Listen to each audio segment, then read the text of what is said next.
Muy buenas noches, bienvenidos una vez más como todos los domingos a las 20 horas a Legítima Defensa, segunda dosis.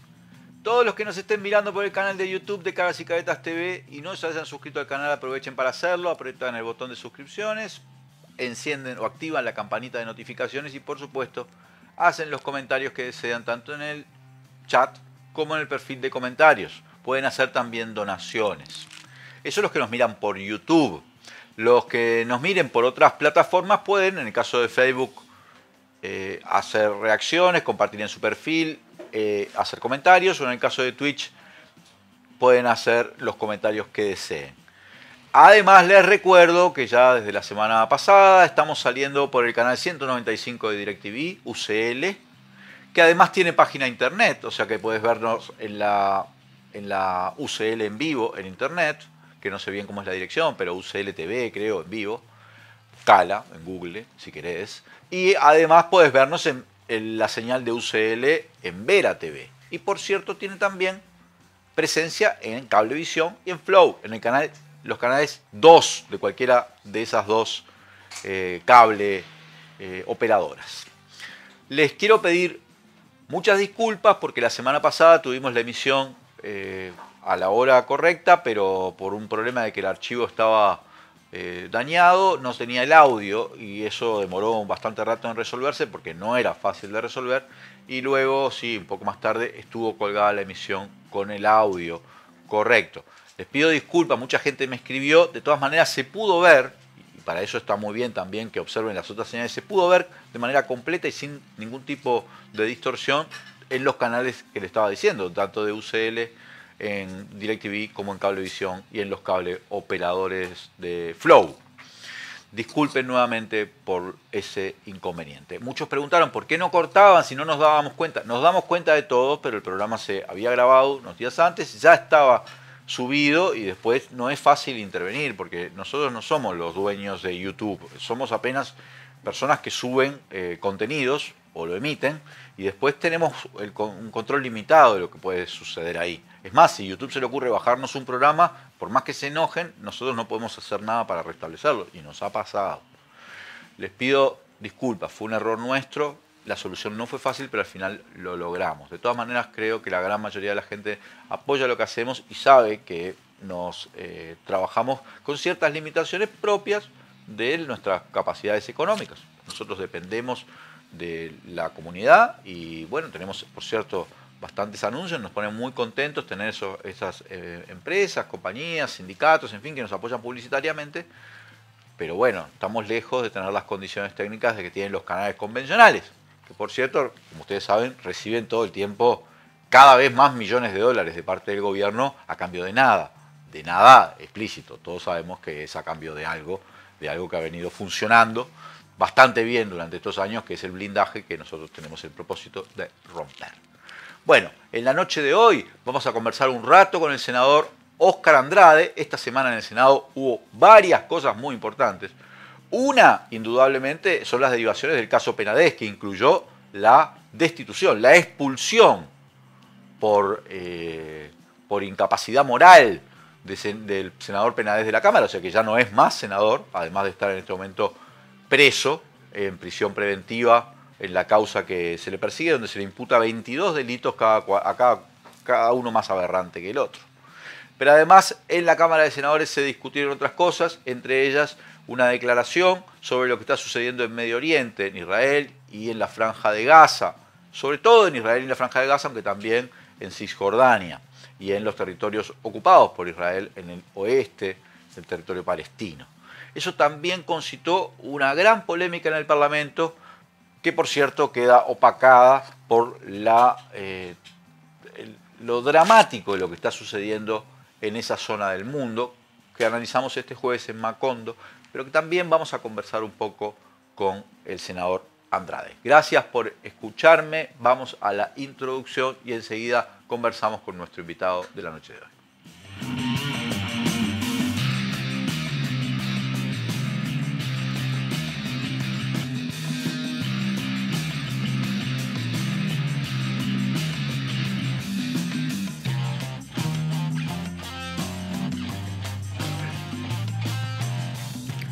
Estamos ya en contacto con el senador Óscar Andrade, al que le damos la bienvenida a Legítima Defensa Segunda Dosis. Buenas noches, Óscar Andrade, ¿cómo te va?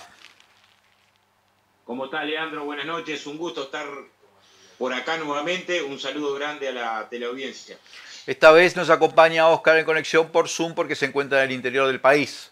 Algo que hemos destacado de parte casi de toda la bancada del Frente Amplio, en particular la bancada de senadores, que es la bancada en número más limitada, pero que tienen representación nacional y viven recorriendo el país, sobre todo cuando los fines de semana, o sea, cuando no hay sesión de la Cámara, y creo que te encuentra en este momento en el departamento de Maldonado. ¿Es así, Óscar? Sí, estamos por Maldonado. Creo que hay un desafío enorme que hay que ganar desde la cercanía, ¿no? En realidad la agenda está, recién lo decías tú en la introducción, enormemente nutrida y el espacio de reflexión política en territorio, en el barrio, compañero y compañera mano a mano, es imprescindible. Y como creo que el proceso de discusión autocrítica, de reflexión crítica que hizo el Frente Amplio tiene sentido si se enfoca hacia adelante. O sea, no es la autopsia de lo que hicimos mal, sino fundamentalmente el encontrar referencias para la acción política hacia adelante. Estamos en ese recorrido en un momento clave, ¿no? Clave porque se acaba de votar la rendición de cuentas, porque estamos en momentos de preparación del debate programático, dando el debate programático del Frente Amplio, pero además sacudidos por estos temas, algunos nacionales y otros internacionales que también colocabas en la introducción. Te propongo comenzar por este tema internacional. En realidad atañe a toda la humanidad, no es un tema... no se puede restringir lo que sucede en ninguna guerra, se la puede restringir solo al lugar donde se desarrollan los acontecimientos bélicos, pero en el caso de la situación del Oriente Medio y en particular la situación que atañe a Israel y el pueblo palestino, es una situación que a esta altura ya lleva décadas, con una enorme cantidad de víctimas, fundamentalmente civiles, en ambos lados, además, no solo en Israel, ni solo en la Franja de Gaza, ni solo en Cisjordania. Indudablemente no es equiparable el poder de fuego de un Estado y del otro, pero además creo que, como citando a Galeano, cuando hablaba en particular de la Franja de Gaza, pero podríamos hablar de lo que sucedió también el 6 de octubre, cuando Hamas hace esta incursión en Israel inédita. Galeano, yo no recuerdo bien la frase, pero decía, de cada 10 errores colaterales en la Franja de Gaza, decía él, 3 son niños. Bueno, estamos hablando de una situación que primero nos sacudieron las imágenes de lo que era la incursión de la milicia Hamas en Israel, donde evidentemente cometieron atrocidades, secuestros, asesinatos de población civil, entre ellos mujeres y niños. Pero ahora vivimos, a una semana de estos acontecimientos, una verdadera devastación de Gaza, conocido además por todos los que nos hemos informado y seguido este tema durante muchos años, como la cárcel a cielo abierto más grande del mundo, indudablemente un territorio donde están confinados casi 2 millones y medio de personas, en menos territorio de lo que tiene el departamento de Montevideo. A mí, la pregunta, quiero iniciar con esto que sin duda es el tema mundial en este momento. ¿Por qué es tan difícil, Óscar, alcanzar un consenso o una declaración más o menos consensuada en el Parlamento sobre una situación como esta, ¿no? Porque se vivieron en el Parlamento largas horas de una discusión durísima y finalmente se aprobó una declaración promovida por el gobierno y quedó de lado la que estaba trabajando la bancada del Frente Amplio. Quiero que me hagas una reflexión en torno a eso antes de meternos en ese tema, pero que me parece muy importante, porque también en el Uruguay lo que sucede ahí nos importa a todos. No solo porque importa a la humanidad, sino porque también hay colectividad. En Uruguay hay colectividad judía, hay colectividad palestina, y hay muchas personas que tienen en su historia de vida memoria de lo que es la represión, el terrorismo de Estado. Te quiero arrancar con esto, Oscar, si podés brindarnos alguna reflexión. Sinceramente, lamento que no hayamos podido lograr un enfoque común, pero era previsible, porque si uno, estremecido por los acontecimientos que se dieron con las acciones que desarrolló Hamás, acciones terroristas, deplorables, sobre población civil, veía que la reacción de los dirigentes del gobierno iba más sesgada en términos de intentar interpelar al Frente Amplio que de convocar a una reflexión sobre el conflicto en Medio Oriente. O sea, a priori te dabas cuenta que había una intención más de buscar el enfrentamiento que espacio de consenso. Y yo lamento, creo que tiene que ver con varias cosas, con la situación particular del Uruguay, de estar relativamente cerca de un proceso electoral y de que las encuestas de opinión pública le vienen dando a los partidos que integran la coalición de gobierno muy mal, y la realidad le viene dando muy mal a los partidos que integran la coalición de gobierno. Pero si tú comparas las dos declaraciones, yo hasta podría decir la declaración que presentó la bancada del Frente Amplio fue una declaración que no fue muy a fondo en el contexto histórico de lo que pasa en Medio Oriente, que podría haber ido. O sea, a nadie se le miente si se coloca que los últimos informes de Amnesty Internacional de febrero del año 2022 y de mayo de este año convocan y denuncian los crímenes del Estado de Israel en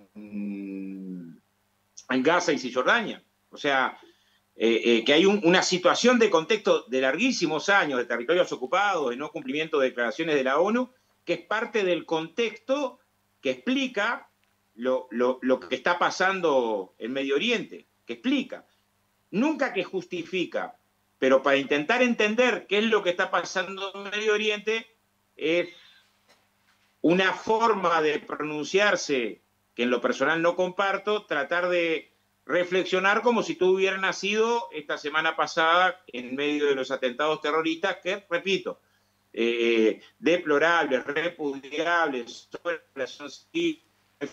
son injustificables los secuestros.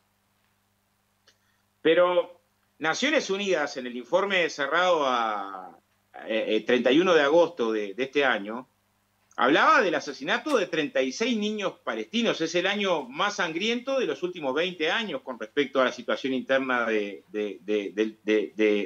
Medio Oriente y de la situación entre Israel y Palestina. O sea, hay una situación preexistente que debiera interpelarnos para convocar a la reflexión y, bueno, qué poco ha hecho la comunidad internacional para intentar promover, garantizar una salida sobre la base de la Declaración 242 del año 67, que establece el respeto a los límites, el respeto a los dos estados, frontera segura, salir del territorio ocupado.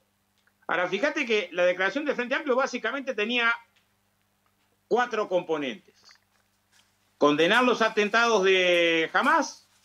En segundo lugar, condenar los crímenes de guerra. O sea, Israel reconoce que usó fósforo blanco sobre población civil. O sea, abiertamente plantea cortar la luz, el agua a la Franja de Gaza. O sea, imagínate la situación de un hospital con niños prematuros con un corte de energía eléctrica. O sea, es evidente que se cometen crímenes de guerra y que se anuncian crímenes de guerra. El ministro de Defensa sosteniendo que no importaba porque eran animales, o sea, una frase que a los 2.200.000 palestinos que cercaban. Entonces, la condena a Hamás, la condena a los crímenes de guerra, el llamado a la paz y el llamado a la paz sobre la base de los dos reconocimientos de los dos estados. Esa fue la postura del Frente Amplio. Y bueno, evidentemente confrontada con una postura que tenía en consenso la condena a Hamás, pero quedaba solamente en la condena a Hamás.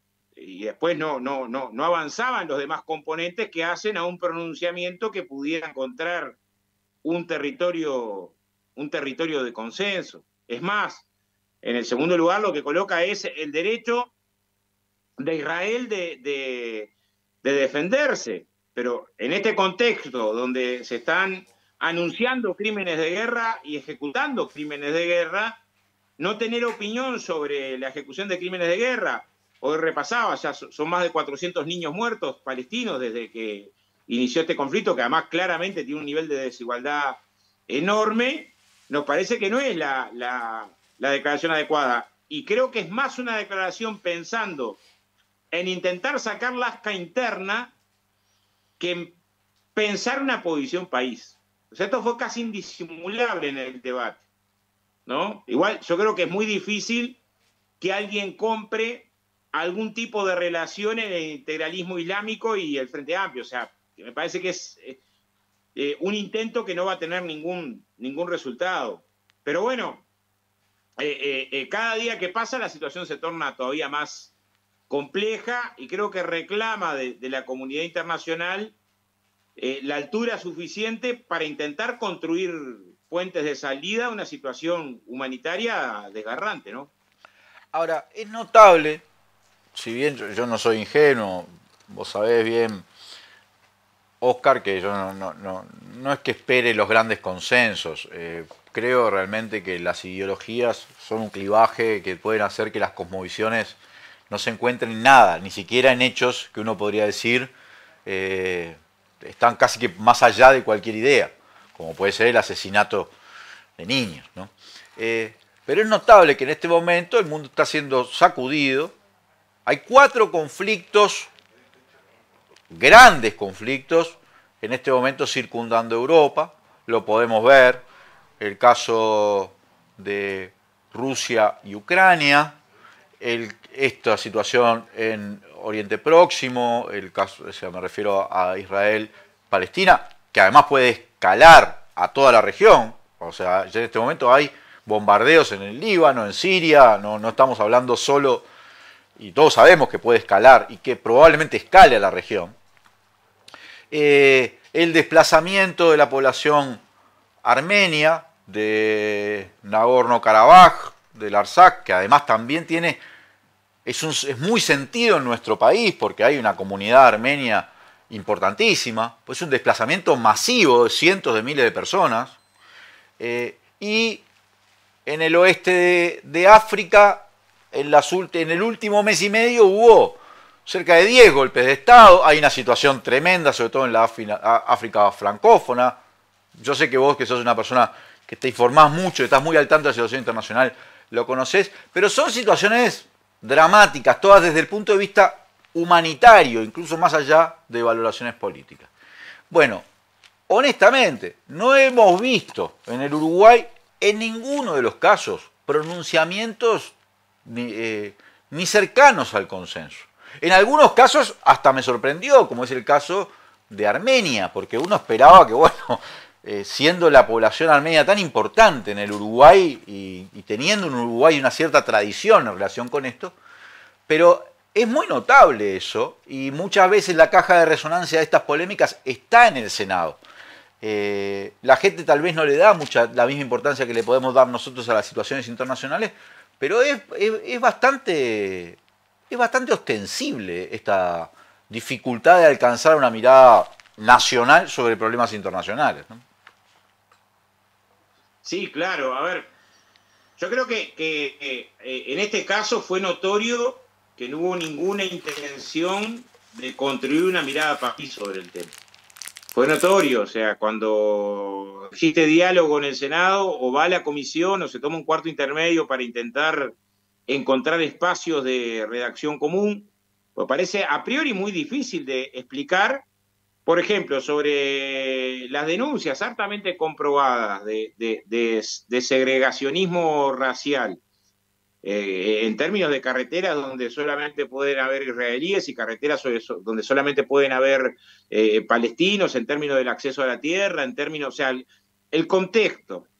Es tan difícil encontrar una formulación que nos encuentre a todos participando de lo que es cuestionable. O sea, de que el tiempo en que pueda estar detenido un niño israelí en caso de una detención sea diferente al del niño palestino. O sea, que se encuentran distintas áreas de la discusión respecto a lo que está pasando en Medio Oriente. A priori no parece que hubiera tanta diferencia. Creo que también, si uno profundiza, no debiera haber tanta diferencia, creo que no hay. Las dos declaraciones eran prácticamente idénticas con respecto a los atentados de Hamas, en términos de una condena enérgica que no dé lugar a dudas. Ahora, escalón abajo, acerca de los crímenes de guerra, se decide no pronunciarse, y eso es un elemento muy importante. Es más, en la declaración que salió aprobada, ni siquiera se coloca la definición de una salida sobre la base del respeto de los dos estados. O sea, en ese plano se está transitando por fuera de lo que ha sido un consenso de la política exterior país con respecto al conflicto en Medio Oriente. ¿Y cuál puede ser la explicación? Bueno, yo creo que la explicación es intentar pararse en medio de esta situación compleja de Medio Oriente para sacar alguna tajada a nivel local. En algunos casos esto fue muy notorio, muy notorio. Después, yo tengo una interpretación que es la principal potencia imperialista hegemónica en los últimos 70 años, indiscutible en los más diversos planos, comercial, financiero, tecnológico, militar, está en un declive cada vez más pronunciado. Esto se ve en relación al fenómeno de la emergencia china de los últimos 20 a 30 años, se ve en planos comerciales, se ve en planos financieros, se ve en planos económicos, se ve en plano tecnológico, se ven los planos de la infraestructura, se ven la cantidad de ingenieros por cada recibidos por año, se ven, o sea, pero sigue teniendo casi la mitad del gasto militar del planeta. Entonces, si uno tiene que sacar la cuenta de quién gana al final de cuentas con estas situaciones de tensión, lo que generó la OTAN en torno de Rusia y después Rusia con Ucrania, ¿quién gana en términos de la industria armamentística?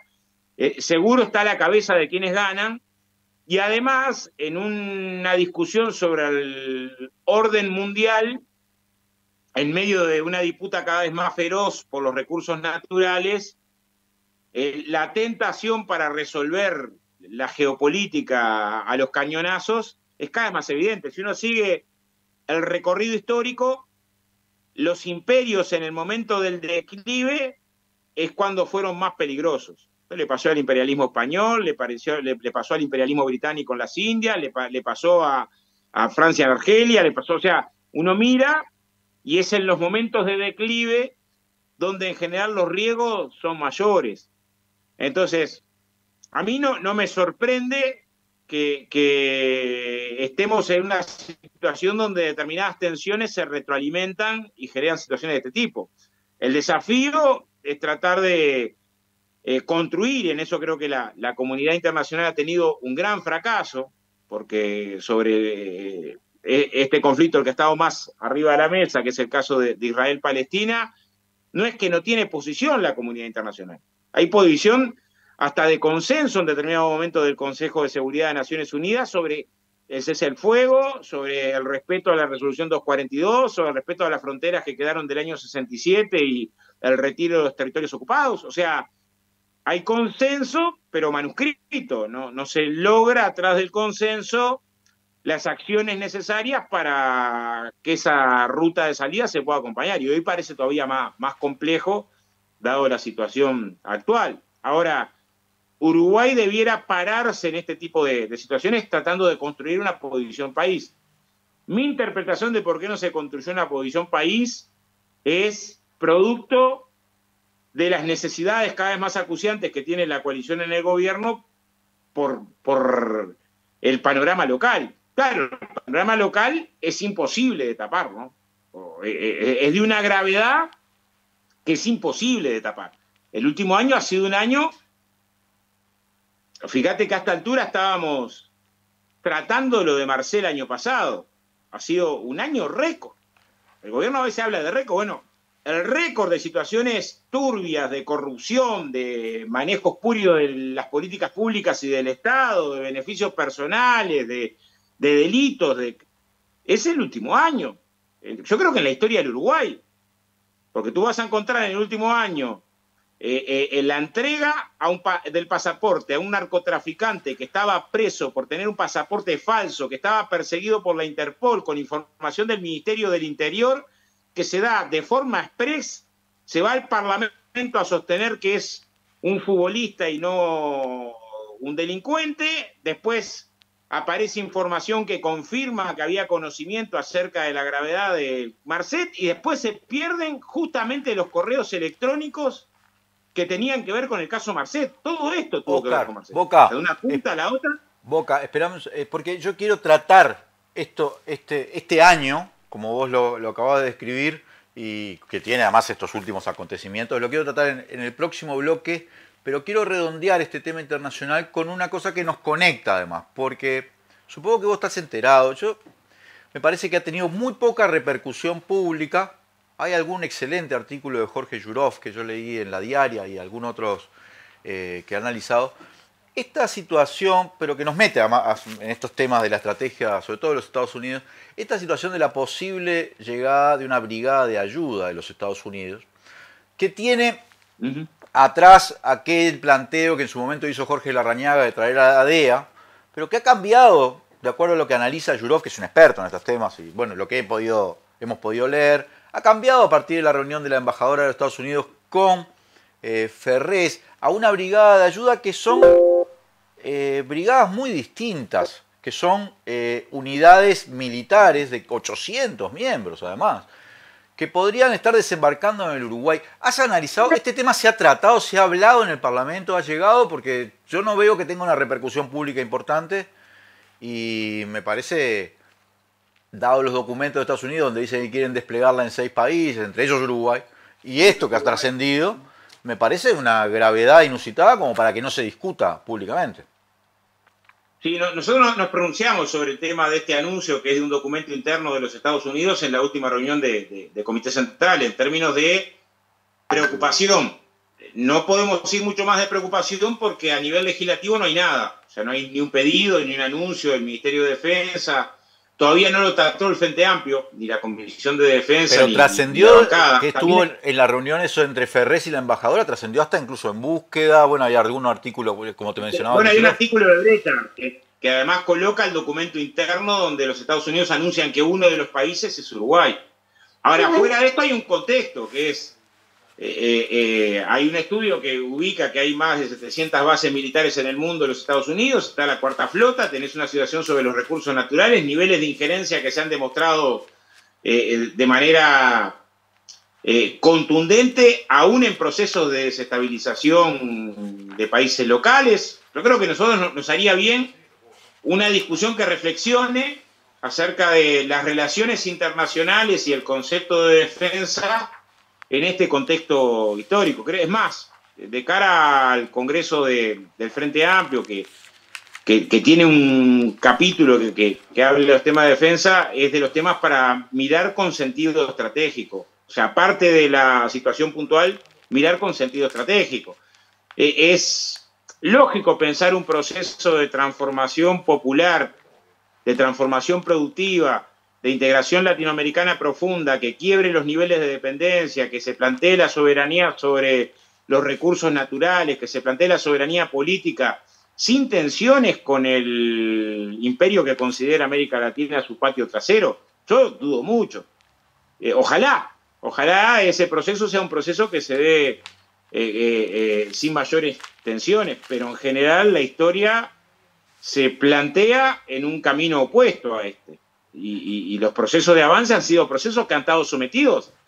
O sea, Correa desmontó la base militar en Manta y tuvo que enfrentar un intento de golpe de Estado. En su momento en Bolivia se intentaron nacionalizar áreas fundamentales, si no fuera por el apoyo de Néstor Kirchner y Lula, que mandaron técnicos, tenías un golpe de Estado ahí. Y cuando creíamos que se había salido de la situación del ALCA y construido un espacio de mayor nivel de soberanía, empezaron a haber golpes de Estado de todo tipo, en Honduras, en Paraguay, en Brasil. O sea, no es una reflexión sesentista colocar las relaciones internacionales y la discusión de la soberanía en este contexto. Y yo creo que desde esa perspectiva hay que reflexionar acerca de qué tipo de vínculo tienen los aparatos locales con los aparatos internacionales. Y nos haría bien esa discusión.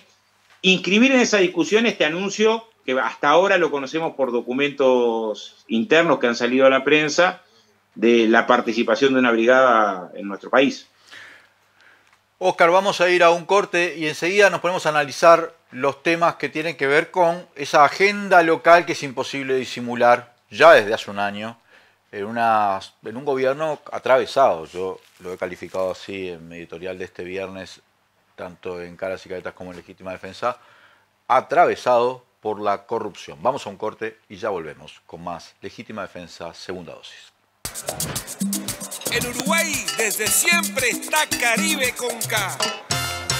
Salís a comer y está Caribe con K. Te vas para afuera y está Caribe con K. Te das un gustito y está Caribe con K. Vas a ver una peli y está Caribe con K. Vas a Macromercado y... Pero acá sí es negocio. Chocolate por la noticia. Vas a Macromercado. En Uruguay desde siempre decimos que todo está Caribe con K. Menos en Macromercado, que siempre es negocio. Siempre es negocio. En lo que va del periodo, el recorte en la ANEP supera los 150 millones de dólares. Pueden y deben rendir más. Que no te recorten el futuro. FENAPES.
El Ministerio de Industria, Energía y Minería aprobó el decreto 242/23 que modifica el reglamento de mercado mayorista de energía eléctrica. Habilita que los grandes clientes de UTE puedan comprar la energía a generadores privados, creando un subsidio millonario a los grandes empresarios, pérdida que asumirá UTE.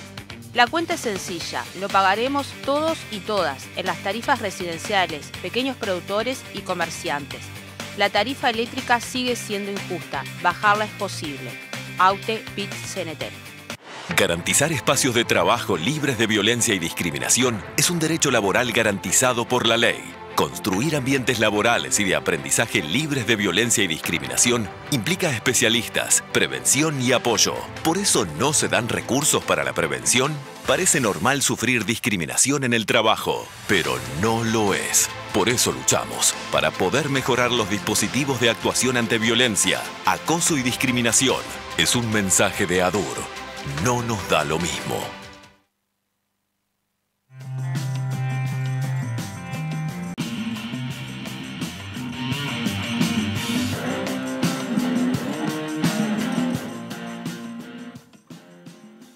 Segunda dosis, seguimos conversando con el senador Óscar Andrade. Óscar, en la escala, te tenemos ahí, ¿verdad? Porque no te estoy viendo. Sí, en la escala, si pudieras hacer una escala de escándalos que ha tenido este gobierno de corrupción o de sospechas, tiene muchos casos que están siendo ventilados en la justicia, no nos olvidemos, estamos hablando de que todavía hay 2 ministros indagados que además van a tener que declarar dentro de muy pocos días, porque las declaraciones de ellos empiezan el 20 y poco de octubre, este mes. Tendrán que declarar Eber, Bustillo, por el caso de Marcet, también ante el fiscal de delitos económicos en ese caso. Va Tenemos otros casos que están ventilándose en la justicia, el caso Astesiano ya tiene varias carpetas, tenemos el caso, pero este que surge ahora, más allá de lo que podemos hablar de la conducta perversa, no sé, depravada, llamale H, la conducta de abusador sexual de Gustavo Penades, tiene otro componente, que es que la propia fiscal Ghione demuestra ella que hubo una operación policial paralela o de claramente el aparato del Estado paralelo para proteger a Gustavo Penades y desacreditar y amedrentar y hacer seguimiento de inteligencia sobre las víctimas, los denunciantes. En la escala, te decía, de los ¿cómo lo ubicás esto? ¿Está ahí en el medio? ¿Está en el top? Porque es dramático, ¿no? Sí, hay algunas consideraciones políticas que es imposible no realizar, ¿no? O sea, va a quedar como una de las páginas más terribles que un senador que tenía una acusación de estas características fue acompañado por el ministro de Interior en el Parlamento para hacer una conferencia para amedrentar a quienes lo acusaban. O sea, la primera perla del collar es que la reacción del poder en momentos de la acusación fue una reacción de protección radical al acusado. Radical, improcedente, pero radical. Imagínate, Leandro, que el resto de las víctimas se hubieran amedrentado y que quien había iniciado en principio la acusación lo mismo. Hoy no nos estaríamos enterando de nada y Penades, en vez de estar en Florida, estaría dirigiendo la bancada del gobierno en el Senado. Además, no era cualquier senador. Déjame hacerte un comentario con eso, porque yo lo escribí y lo quiero reafirmar, además. Lo que nosotros conocemos son 11 imputaciones por explotación sexual de menores, un delito de desacato, además un delito de violación, pero no tenemos claro cuántas son las víctimas que no salieron, no fueron a declarar. Yo quiero hacer una consideración, yo sé que es conjetural esto, pero ¿cómo sabemos que no hay un montón que se sintieron? Bueno, la primera persona que denuncia, que es Romina Celeste, sostiene que uno de los que muere era una persona que se había comunicado con ella para sumarse a las denuncias sobre el caso de Penades, que aparte aparece en este croquis que la fiscal tenía. Y que estaba en el celular de Penades armado por referentes del Ministerio de Interior de primera línea, porque estar al frente del CONCAR no es cualquier cosa. O sea, es de la principal confianza política. Ahora, la primera valoración es, el ministro del Interior decidió acompañar y proteger al denunciado. No tuvo resultado su acción. Si lo hubiera tenido, hoy teníamos impunidad. O sea, solamente por esto Heber tendría que renunciar.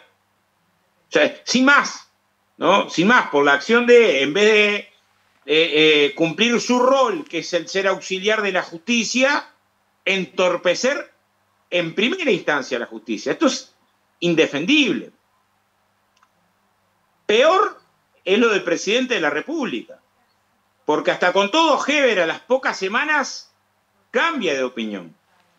Pero la denuncia es en marzo y el presidente de la República en mayo, cuando ya no había una sola denuncia, sino cuando había ya, creo que 6 denuncias, todavía no las 11, pero 6 denuncias, en mayo, seguía saliendo públicamente a opinar a favor del denunciado, desde la institución presidencia de la República, con el peso que tiene. En todos los casos de abuso, pero más en este caso, donde en realidad vos tenías, por un lado, niños, adolescentes pobres de contexto vulnerable, y del otro lado, uno de los senadores más poderosos del gobierno. O sea, la asimetría de poder es tan grande en términos de acceso a la justicia, en términos de acceso de influencias, tan desigual, que en esa circunstancia tan desigual, que el presidente de la República, ante denuncias tan graves, repito, en mayo, seguía sosteniendo su postura inicial, en el sentido de la confianza plena al criminal denunciado por estos delitos aberrantes y atroces, es de una gravedad enorme, enorme. Ahora, lo de esta semana fue un terremoto político, ¿no? Porque principales figuras, primero, integrantes del gobierno que hasta hoy no han renunciado. O sea, Borsari, que está director del Ministerio de Transporte y Obras Públicas, y todos escuchamos los audios esta semana donde dice, yo sé que todo lo que se denuncia es verdad. O sea, todos escuchamos cuando dice, bueno, viste que la fiscal está con, parece que no le cree a Penades, y él sostiene, ¿qué le va a creer? Yo sé que todo lo que se denuncia es verdad. O sea, bueno, cualquier paisano tendría la obligación de denunciar un hecho de estas características, tan grave, tan aberrante, estos delitos tan duros. Un funcionario público está obligado a denunciar. Pero además, por vergüenza, tenés que renunciar. En ese mismo momento, aunque se escucha el audio, pero además el gobierno tendría que haberle dicho a usted, salga inmediatamente, no puede estar un minuto más. Esto lo planteamos en el debate en el Senado de la República. Vamos ahora a una interpelación. O sea, ahora lo que tenemos es, claro, han sido tan grave todo. Estoy tentado de decir el tema más grave, pero lo de Marcel fue muy grave. Y el espionaje a senadores es muy grave. Y el espionaje a estudiantes es muy grave. Y el espionaje a dirigentes sindicales es muy grave. Y las coimas del Estado son muy graves. Y la entrega de pasaportes truchos es muy grave. Y lo de Vertical Sky es muy grave. O sea, es cierto pero esto está por lo menos al mismo nivel. Porque se utiliza el sistema de información, de gestión de la información pública. Se perfora la base de datos de la Corte Electoral.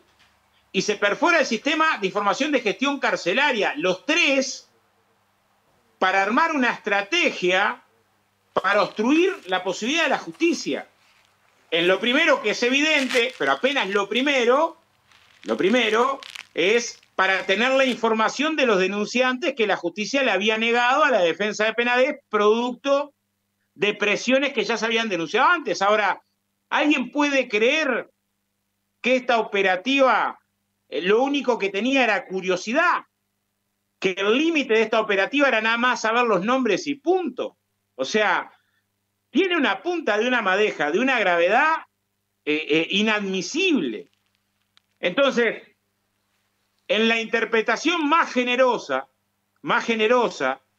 con el ministro de Interior, uno puede decir, bueno, fue todo torpe, ¿no? Ofreció las máximas garantías públicamente para la investigación, no pudo darlas, es evidente que no pudo darlas. Todos los días estamos encontrando testimonios de algunas de las víctimas que dicen haber sido sometidos a distintas instancias de presión policial y demás, ¿no? No pudo dar las garantías porque se le perforó el sistema de gestión de información pública, se le perforó el sistema de información de gestión carcelaria, porque gente de su primerísima confianza estuvo trabajando en una investigación paralela para estafar a la justicia.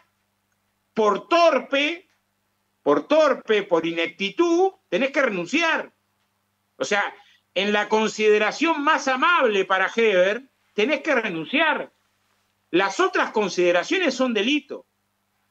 La otra consideración es si se llega a demostrar, hasta ahora no se ha demostrado, lo investigará la justicia, es si tenía conocimiento de esto o si participó. Pero en eso no hay que pedir la renuncia. Ahí en todo caso lo que habrá, si vuelve al Senado, es pedir el desafuero y que la justicia lo investigue. Pero en principio la renuncia. Pero es más... Oscar, por favor, déjame... sí. Perdóname, dale. Es más, continúa tu frase. La renuncia ya tendría que haberla ofrecido por haber salido a apoyar públicamente y atacar a las víctimas. O sea, víctimas que salieron públicamente a denunciar haber sufrido cuando niños abuso sexual, porque teníamos eso, y acusado a un dirigente político de abuso sexual, Heber salió a atacarla siendo ministro del Interior. Esto no tiene remate. O sea, este componente solo es de una gravedad que ya de por sí daría, aunque no hubiera avanzado la investigación, daría para que diera un paso al costado. Ahora, avanzando la investigación y demostrando que atrás de esto había una trama, de una red de explotación de niños, niñas, de adolescentes, tan grave, Bueno, por vergüenza debiera dar un paso al costado, por vergüenza, sin más, sin todo lo otro, que lo agrava mucho más. O sea, gente de su confianza, a quien eligió para estar al frente de una de las cárceles más importantes. Es un corrupto que ahora está procesado. O sea, y además siendo una figura que ya viene machucada porque gente de su personal confianza y de la cúpula policial tuvo que dar un paso al costado por estar vinculada con Astesiano. O sea, el hacia atrás, una figura que ya viene, y podríamos decir, hacia atrás ya viene golpeada por lo del puerto, por haber entregado el puerto sin informe jurídico, sin informe económico, sin vista del ANP, o sea, violentando todos los procedimientos.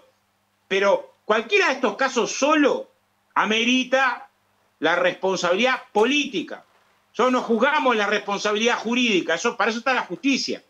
Que además si encuentra responsabilidad jurídica estamos hablando de otra cosa, ¿no? De responsabilidades penales. Pero políticamente, aunque sea por torpeza, por decir, no me di cuenta que si tenía una situación de este tipo con la relevancia que tiene, bueno, claramente no tomó las medidas para garantizar que la investigación pudiera darse de manera, de manera que nos diera tranquilidad a todos. Para peor, miente. O sea, para peor, ya habíamos pedido la renuncia nosotros, ¿no? De Heber, sin que mintiera. Pero miente porque es claramente la fiscal que le incauta el celular a Penades en medio de su investigación y pide la pericia. No fue una investigación interna de la policía. No fue una auditoría interna del ministro de Interior por sospechar que había en su personal de confianza situaciones de dificultad. Y ahí es que surge toda esta trama. Que a vista de jueces sorprendió, no se había visto cosa igual, no tenía antecedentes una situación de estas características.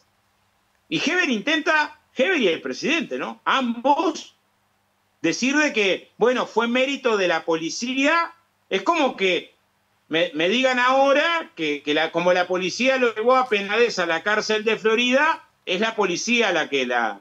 No, en realidad es una investigación de la fiscal y del equipo de fiscalía, que en todo caso hay parte de la policía que fuera auxiliar, pero si la fiscal pide un peritaje, ¿qué podía hacer la técnica? No hacer el peritaje.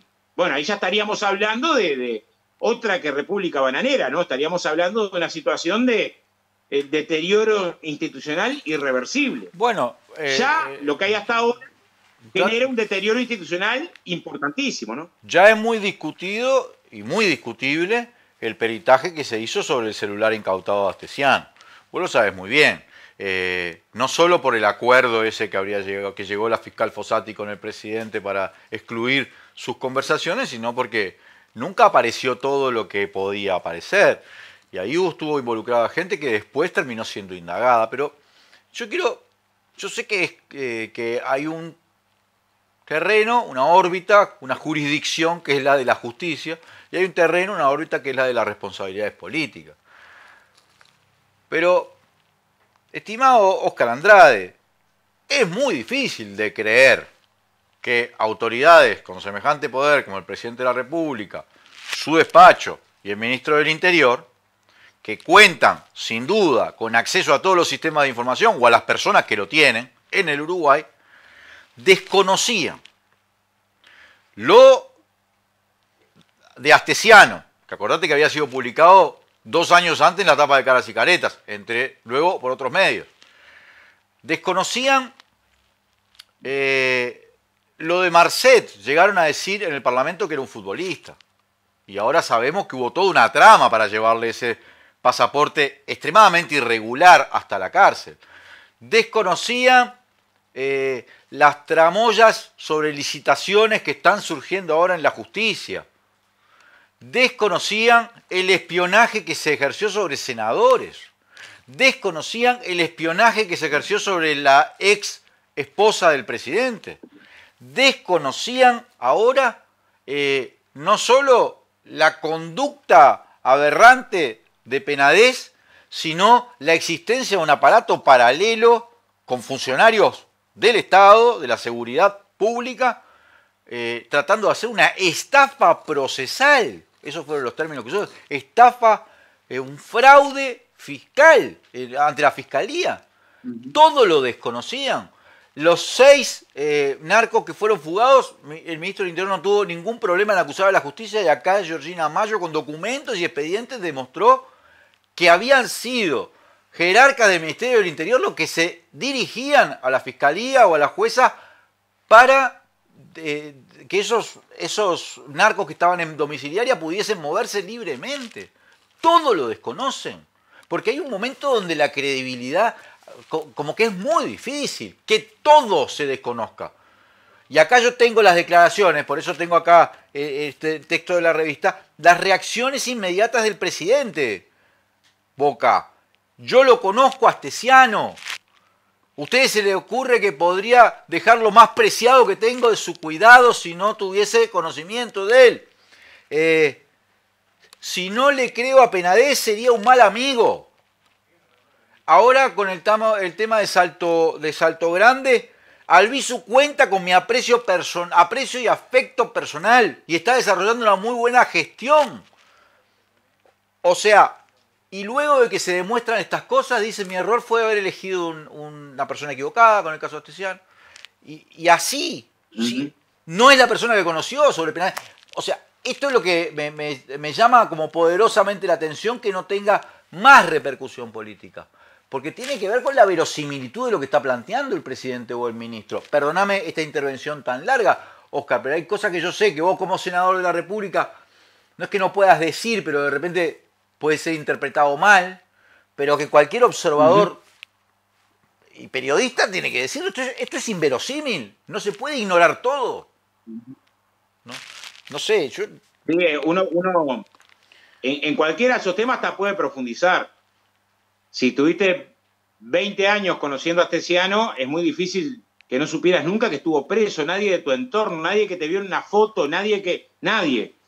O si ingresan 10 dirigentes de primera línea del litoral a trabajar en la comisión técnica mixta, que además son ediles, ¿no? Que no quieren denunciar, nadie te haya soplado al oído. De decir, bueno, a nadie del entorno, aunque sea como un comentario al pasar, hasta que no se denunció no surge. O sea, es muy difícil la postura esta de como lo de los monos felices, ¿no? Que no ven, no escuchan, no hablan. Es muy difícil de explicar. Pero, repito, en el mejor de los casos sobre las responsabilidades políticas, si es que todo pasa a tu alrededor y no te das cuenta de nada, no podés estar al frente del Ministerio del Interior. O sea, no podés estar un día más.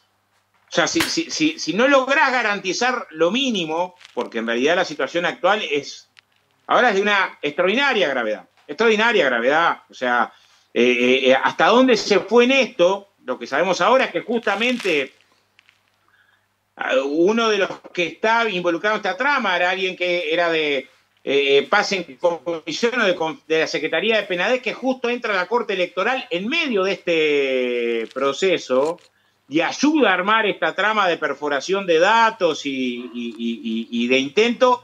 Porque, a ver, la fiscal va hasta donde va. O sea, llega a decir estafa procesal porque en el proceso intentamos proteger la identidad de las víctimas y resulta que no se permitió proteger la identidad de las víctimas. Ahora, la pregunta es, que deberían responder, ¿para qué querías la identidad de las víctimas? O sea, la identidad de las víctimas era un motivo de curiosidad. Claramente la identidad de las víctimas tenía otros fines. Pero si hasta la fiscal dice que había autos vigilándola a ella.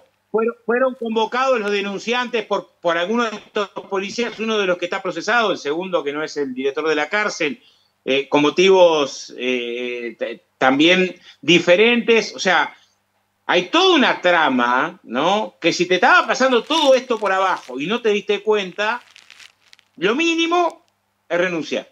Nosotros vamos a ir a una interpelación ahora a Heber. Fíjate, además, hay otro elemento que es muy emblemático. El gobierno cuenta con una bancada de 18 senadores. Hubo una larga sesión en el Senado. Intervinieron en defensa de Heber de un senador, el suplente de Penades, Blas. O sea, todos los demás senadores hicieron silencio. Es más, a la hora de la votación, 4 se habían retirado. de sala. O sea, el proceso de debate en torno al pedido de renuncia del ministro tuvo por parte del Partido Colorado silencio, por parte de Cabildo Abierto silencio, y por parte del Partido Nacional silencio, pero poco antes reproche. La vicepresidenta de la República es de las pocas veces que intervino en una sesión antes, cuando se trataba de la expulsión de Penades, no intervino cuando la renuncia de Heber, pero interviene para decir, nunca podemos salir a cuestionar al que denuncia. Y acá los que cuestionaron a la que denuncia, que la primera fue Romina Celeste, fue en principio el ministro del Interior, desde esa casa del Parlamento. O sea, con esta debilidad política se procesó el debate en el Senado. Lo mismo en diputados. El único diputado que interviene en defensa de Heber, y ahí la bancada es todavía más grande en diputados, son como 57, creo, 58, es Casareto, que es el suplente de Blas. O sea, hay señales políticas que además son muy fuertes desde el punto de vista de la debilidad que tiene el ministro del Interior, no solamente por su gestión en materia de seguridad pública, ¿no? El año pasado, entre muertes y muertes dudosas, cerca de 600. Entre los peores de la historia. Estos 3 primeros años son los 3 primeros años peores en la historia del Uruguay en materia de homicidios, que es el delito más fidedigno, porque es muy difícil que no se denuncie. O sea, aparte de los problemas de seguridad pública, por componentes relacionados a la credibilidad. Y el respaldo político es un respaldo político cada vez más estrecho. Veremos qué pasa en la interpelación. Nosotros seguramente el lunes en la bancada vamos a estar discutiendo acerca de la acción rumbo a la interpelación y ojalá logre transformarse en un gran debate que demuestre que no es bueno para el Uruguay que Heber siga al frente del Ministerio de Interior. No es solamente un debate en términos de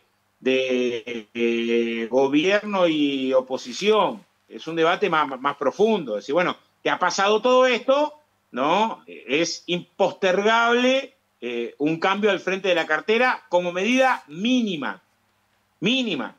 Después vamos a estar muy atentos. Yo imagino las investigaciones que tendrá que estar haciendo la Corte Electoral cuando perforan la base de datos de la Corte. O sea, la Corte nos tiene que dar garantías a todos los procesos electorales y le perforan la base de datos para proteger un criminal. O sea, es de una gravedad todo esto sumado, ¿no? O sea, que el preso por corrupción sea que esté al frente del CONCAR, imaginémonos.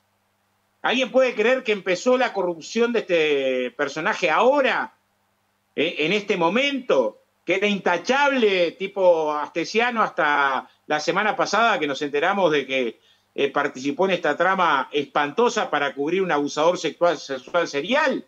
O sea, todo esto sumado, creo que todavía no nos ha caído la ficha entera del tamaño del terremoto político y de las implicancias, ¿no? Oscar, de las implicancias.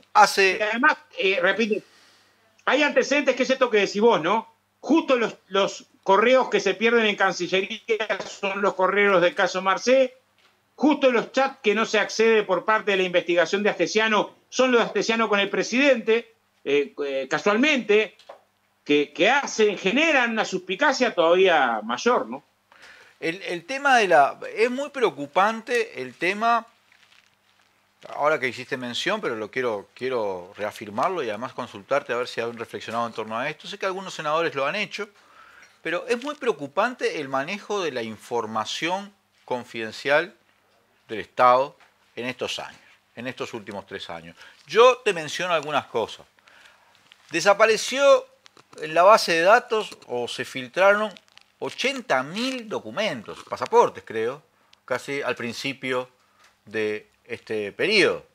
Y casualmente después descubrimos que había una trama de venta de pasaportes falsificados, ¿verdad? Se ingresó, según dijo el propio gobierno, a los sistemas internos de la policía para modificar los antecedentes de Astesiano, según dijo el gobierno. Se ingresó hace pocos días para modificar resoluciones con respecto a un narcotraficante, ¿sí? Accedió Astesiano a cámaras del Ministerio del Interior a discreción. ¿Sí? Incluso hay pedidos que se le hicieron para hacer, ¿cómo es? Ese reconocimiento facial. O sea, es impresionante la cantidad de datos que se han manejado, que pertenecen a personas, algunas personas importantes, como pueden ser senadores o no, pero que se han manejado, que deben ser confidenciales y que han tenido un uso corrupto. Y ahora esto último, que es el penetrar en las bases de datos para identificar víctimas, tanto en la Corte Electoral como en los sistemas de gestión de la información policial. No sé, es tremendo. ¿Quién tiene el control de los datos en nuestro país? Porque se decía que en el piso 4 Marcet podía acceder a datos sobre todo el mundo, de antecedentes, de cosas. Acordate cómo hicieron con el turco Abdala, que lo seguían las cámaras. ¿Cómo es esto? Bueno, el caso de los estudiantes del Cerrito. Fíjate que estudiantes y docentes del Liceo Cerrito, supongamos que queremos comprar la leyenda de que el problema es que Astesiano era un coimero, y punto, ¿no? Un problema entre privados, como dice De la Calle, un problema entre privados. Claro, ¿qué tipo de coima podía buscar en el caso de los gurises del Liceo Cerrito? Es una movida que la ideó Astesiano porque tenía algo que ver con el conflicto en la educación. Es inverosímil esa versión. Y bueno, el presidente pasó a decir, bueno, a ver, a desconfiar de si efectivamente había existido espionaje en democracia con fines extorsivos para intentar proteger un negociado turbio de una empresa importante a la que se le concede un tajo gigante de la soberanía de manera escandalosa, y pasó de esa reflexión a donde sostenía, bueno, esto es humo, hay que ver qué queda, ahora decir que es un problema entre privados. ¿Cómo va a ser un problema entre privados que la empresa a la que le cediste el puerto, porque no vinculado a ese proceso hay un intento de extorsión a 2 senadores de la oposición? Es de una gravedad inaudita. Esto lo decía Gandini. Cuando surge el tema, dice, bueno, esto es de una gravedad enorme, ¿no? Si se comprueba. Ahora que se comprobó, me gusta que todos salían a decir la gravedad de la situación del espionaje en democracia a senadores con fines extorsivos. O sea, hay una situación donde también tenemos que intentar de reflexionar. Yo creo que en mi interpretación, este periodo de gobierno tiene como 3 grandes componentes gruesos, o sea, impopular por cómo redistribuyó los ingresos, el salario, las jubilaciones, la reforma jubilatoria, de entrega de la soberanía, en el sentido de entrega de la energía eléctrica, de entrega del puerto, de privatización del agua, y el tercer costado es de deterioro democrático. Todo esto calza en deterioro democrático. O sea, es deterioro democrático recortar libertades sindicales, pero es deterioro democrático el espionaje, los ataques a fiscalía, la presión a la prensa. Porque hoy, esta información, la que recién vos colocabas, hubo periodistas del Observador que tuvieron que colocarla por Twitter por presiones del gobierno. O sea, todo esto junto, yo creo que todavía no hemos sintetizado la gravedad que tiene, porque no se puede hablar de episodios aislados, de hechos aislados que tuvieron que ver con una persona escribiendo fuera del margen, sino que hay un conjunto de señales que demuestran que lo que ha generado esta coalición al frente del gobierno es un deterioro de las instituciones profundo, hasta donde sabemos. Porque también surge la sospecha, es decir, la duda, es decir, bueno, si nos enteramos de esto, ¿cuánto es lo que no nos enteramos? Este tipo de prácticas que están claramente por fuera del margen. Y es parte de lo que hay que discutir, ¿no? O sea, hay que regenerar institucionalidad deteriorada. Oscar, voy a hacer un corte y después te hago solo 2 preguntitas porque sé que te tenés que ir, pero déjame así cerrar porque quiero hablar también de un temita más contigo. Vamos a un corte y enseguida volvemos con más Legítima Defensa, segunda dosis. En Uruguay desde siempre está Caribe con K. Salís a comer y está Caribe con K. Te vas para afuera Caribe con K. Te das un gustito y está Caribe con K. Vas a ver una peli, está Caribe con K.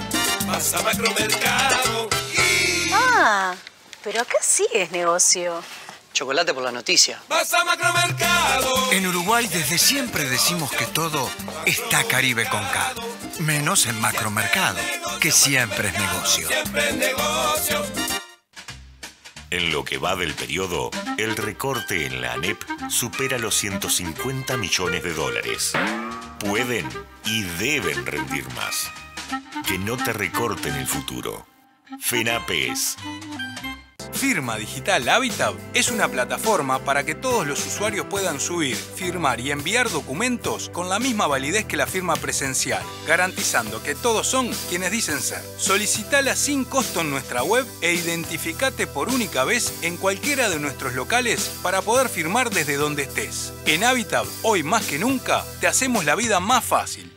Si pagaste algo con los puntos de tu tarjeta y sentís que eso ya te pasó, es porque estás usando el programa Bro Recompensa. Es muy fácil. Con cada compra con tu tarjeta Bro Recompensa Mastercard, sumas puntos. Cada punto acumulado equivale a $1 para pagar lo que quieras. Descarga la app y activa el programa Recompensa, el único con el que sumás puntos con todas tus compras nacionales e internacionales y los débitos automáticos asociados a tu tarjeta. ¿Tenés Bro Recompensa? Usala para todo.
Volvemos con Legítima Defensa, segunda dosis. Gracias a todos los que nos están acompañando, a los que están poniendo like. Además, háganlo porque hay mucha más gente conectada que los likes que tenemos. Y hay que poner más like.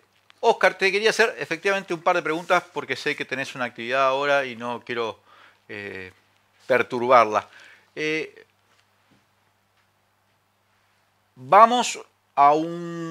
Estamos ya, en los últimos días ya se lanzó formalmente la recolección de firmas para el plebiscito sobre la seguridad social, que tiene como primer impulsor al PIT-CNT, pero no solo el PIT-CNT, también otras organizaciones del movimiento social, como la FUCMA, la Federación de Estudiantes Universitarios, entre otras.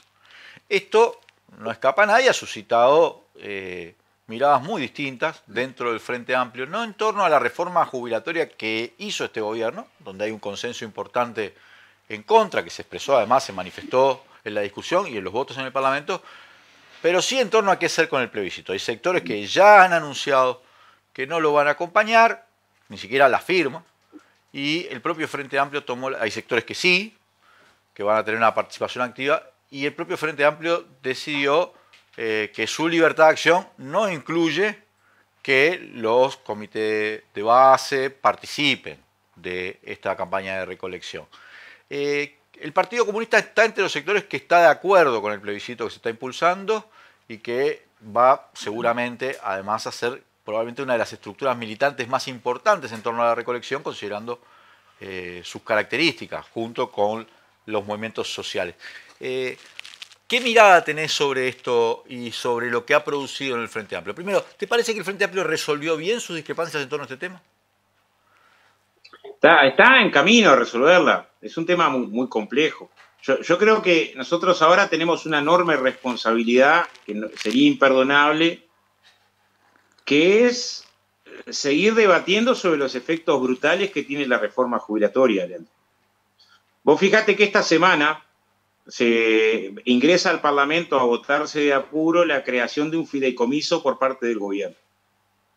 Y este fideicomiso es para tratar de arreglar una parte del desaguisado que generó la reforma, en el sentido de que para afiliarte a una FAP en el año 96 se creó un mecanismo perverso, que era este. A todos los trabajadores que hoy ganan menos de 78.800 pesos, en esa época creo que eran 6.000 pesos, la ley establecía, si usted abandona el BPS y decide afiliarse a una FAP, ¿no?, asume el riesgo de la FAP, que intentaban disfrazar el riesgo de la FAP, pero a cargo del BPS, su sueldo básico jubilatorio, cuando usted se vaya a jubilar, se va a incrementar en un 50%. O sea, si tu sueldo básico jubilatorio al momento de jubilarte era 40.000, el BPS, a costo del BPS, por la persona haber tomado la decisión de afiliarse a una FAP, se lo subían a 60. Eso es lo que obligaba la ley. Una norma, un artículo de la norma medio perverso, porque esto era todo a costo del BPS, para que abandonaras el BPS. La reforma jubilatoria, fíjate que en algunos casos, yo nunca me afilié a una FAP, ¿no? Pero el que tiene mi edad, 49, y se afilió hace 27 años a una FAP, se afilió con estas reglas de juego. Bueno, la reforma se las cambió y le dice hoy, usted, vecino, no va a tener más el 50% que creyó que iba a tener cuando decidió afiliarse a una FAP. ¿Me explico, Leandro? Lo perdió. ¿Pero cómo? Lo perdió. Y tenés la posibilidad para irte de la FAP hasta el 30 de noviembre. Pero el gobierno no informa. Es increíble, ¿me explico? O se informa cualquier cosa. Pero esto que tendría que ser una campaña masiva porque hay 320.000 uruguayos que tienen un plazo dentro de pocos días, 30 días para poder revocar la decisión, y los estudios que ha hecho el RT demuestran que el 85% les conviene revocar la decisión, y lo que va a hacer el gobierno, que critica el fideicomiso del plebiscito, es armar un fideicomiso con los 6 puntos del producto que implica esta franja entre 40 y 49 años, que tendría que abandonar la SAFAP si defendiera su interés. Y tendría que estar haciendo cola en el BPS. O sea, ¿qué quiero decir antes de entrar en lo del plebiscito? El Frente Amplio tiene que terminar de criticar esta barbaridad. Porque a la franja anterior, entre 30 y 39 años, casi 300.000 trabajadores, también el 85% le convendría irse, pero no le permiten. Entonces, yo creo que debiéramos seguir haciendo una crítica rigurosa. A mí cuando me preguntan, ¿y cuánto es el costo de la reforma y el plebiscito? Bueno, en parte depende de esto, porque hay cientos de miles de uruguayos que tendrían que irse hoy de la SAFAP y que si no se van es porque hay una campaña de desinformación. Pero tendrían que irse no por algo ideológico de la SAFAP, sino porque han sido perjudicados, estafados y confiscados sus derechos jubilatorios, los que decían que iban a tener cuando tomaron la decisión. Entonces, yo tengo la impresión que es esta. Cuanto más avancemos en la discusión profunda de la reforma, más espacio podemos encontrar en ver que, en definitiva, los contenidos de la reforma constitucional, si bien son exigentes, son una respuesta que no se puede entender por fuera de lo que fue el enorme ajuste fiscal que hizo el gobierno. O sea, el Frente Amplio durante 15 años aumentó las jubilaciones mínimas. Creó la jubilación mínima, la igualó a una BPC en el 2008 y la triplicó en términos reales. Por lo tanto, era imposible pensar que alguien promoviera un plebiscito para aumentar las jubilaciones mínimas cuando tenías 15 años corridos de incremento de la jubilación mínima. Ahora, Venís de 3 años de rebaja de la jubilación mínima, de rebaja sutil, porque cuando el gobierno decidió que la BPC se ajustara por índice medio de salario y no por inflación, el resultado que tiene esto sobre la jubilación mínima, que son 3 BPC 0,5, es que la jubilación mínima en estos 3 años y medio ha perdido el jubilado en torno de 14, 15 mil pesos. O sea, en un proceso donde tenés un gobierno que castiga la jubilación mínima, parece más lógico que el movimiento social reaccione diciendo quiero proteger la jubilación mínima. En un proceso donde tenés que no solamente transforman a las AFAP en obligatoria, sino que tenés esta estafa de las AFAP. O sea, no respetan lo que había en el 96. La hacen obligatoria, pero te bajaron un 50% la base de cálculo de tu aporte en el BPS en ese sistema. Las dos cosas a la vez.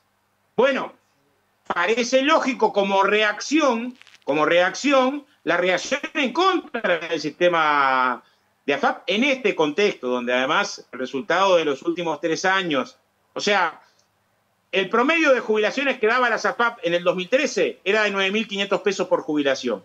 Hoy no llega a 7.000. O sea, el Banco Central, para que deje de dar pérdida, el Banco de Seguro del Estado modificó los parámetros y tenés jubilaciones no son jubilaciones, son rentas vitalicias, cada vez más precarias. Entonces yo creo que hay que mirar la reacción del movimiento social en este contexto como una reacción a la provocación de la política de la derecha. Y un aumento, cuando los estudios de la Comisión de Expertos sostenían con mucha claridad que cuando se aumenta la edad jubilatoria, poco menos de la mitad son los que alcanzan la nueva edad trabajando y la otra mitad no llega, cuando tenés esa grosería de decir, bueno, me aumentás la edad jubilatoria sin nada entre medio, sin pensar en qué pasa con el que se tropieza y queda sin trabajo por el camino, bueno, la reacción de que haya una regla. El uruguayo se jubila a los 64 años, no se jubila a los 60. Y a los 60 yo creo que la inmensa mayoría no se va a jubilar si puede seguir trabajando, por una razón que es la del artillero. La jubilación de los 60 años es muy, muy baja. Un 45% de tu sueldo básico jubilatorio, bueno, es muy esmirriada. Pero la inmensa mayoría sigue. El problema es qué pasa con el que queda sin trabajo. Y la política del Frente Amplio para el que queda sin trabajo, Leandro, fue permitir una prejubilación de 2 años a los 58 años. Entonces yo tengo una interpretación que es la siguiente. Los marcos constitucionales que están en discusión son marcos que no aparecen como marcos enfrentados a lo que fue la política del Frente Amplio. El Frente Amplio no solamente no empeoró el sistema de AFAP, sino que en su momento le puso un tope a las ganancias de las AFAP que redujo a 1/3 lo que eran las ganancias de las comisiones de las AFAP.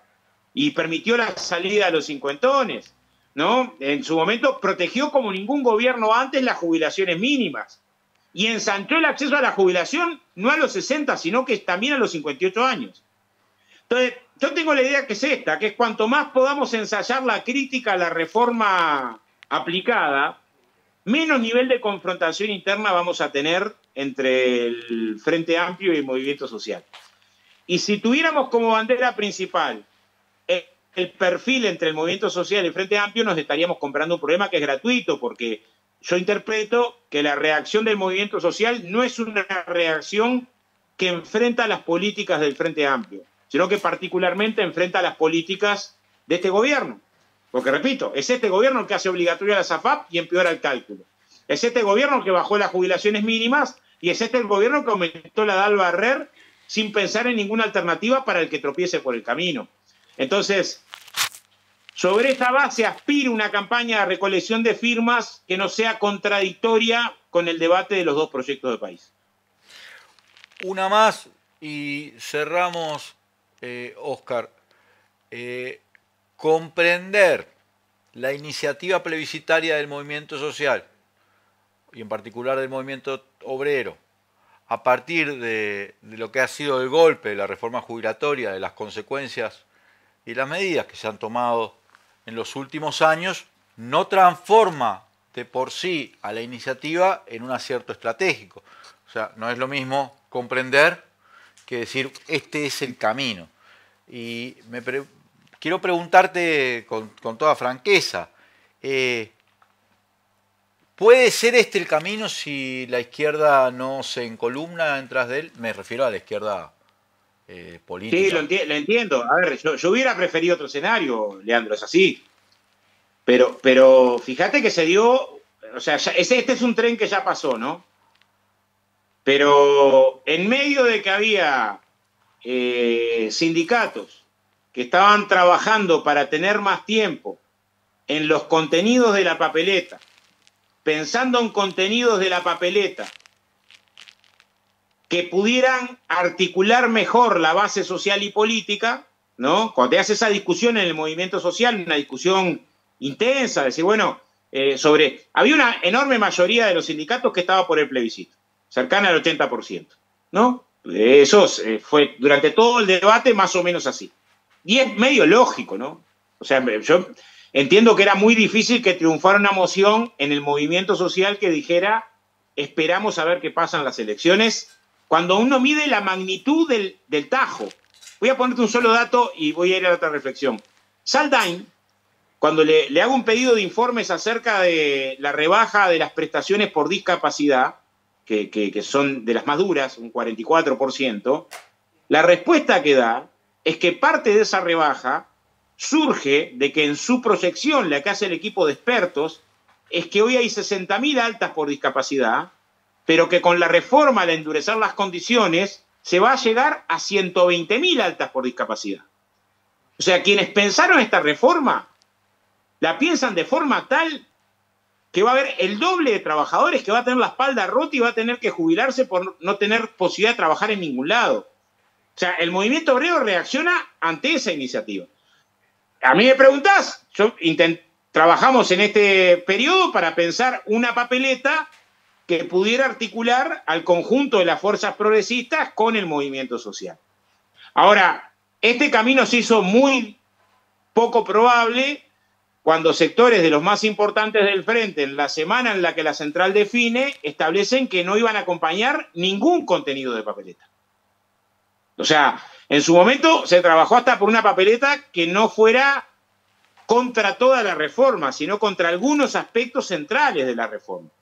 ¿Me explico? Los principales, ¿no? A los efectos de tener un plebiscito en el que no hubiera tanta dificultad para tener una articulación. Ahora, es derrotada la medida de tomarnos más tiempo para los contenidos porque era muy difícil defender en el movimiento social que más tiempo nos iba a permitir una articulación social y política más potente cuando tenías decisiones que eran legítimas, ¿no? Que yo respeto mucho, pero que cerraban la puerta a cualquier acuerdo. Y además, cuando tenías la experiencia anterior, cuando se instaló la ley de la SAFAP, yo recuerdo, ya estaba en la dirección del Zunca cuando eso, hubo un larguísimo proceso entre el encuentro progresista, en reuniones que se hacían en ASU y el movimiento sindical para ponerse de acuerdo al texto a llevar a reforma constitucional. Y ese larguísimo proceso dilató muchísimo la recolección de firmas. Tanto que la recolección de firmas se lanzó muy al borde de la fecha de entregar las firmas. Y después tuvimos el componente que además las firmas se entregaron muy a la fecha y algunas se anularon porque eran firma doble o porque la firma no estaba bien y después no llegamos a tener plebiscito. También tenías una historia hacia atrás de dificultades para seguir dilatando el tiempo de los acuerdos.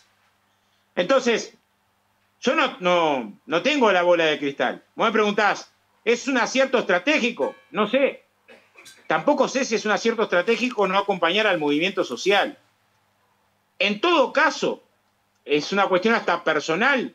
Yo estoy eligiendo con quién equivocarme. Es decir, si ante un enfrentamiento de este tipo tenés que elegir con quién perder, toda la vida voy a preferir perder con FUBA, con el PCNT, con la FEU, que tener que perder en contra o por fuera o absteniéndome de un conflicto en el que van a estar estas organizaciones. Y un conflicto que es justo.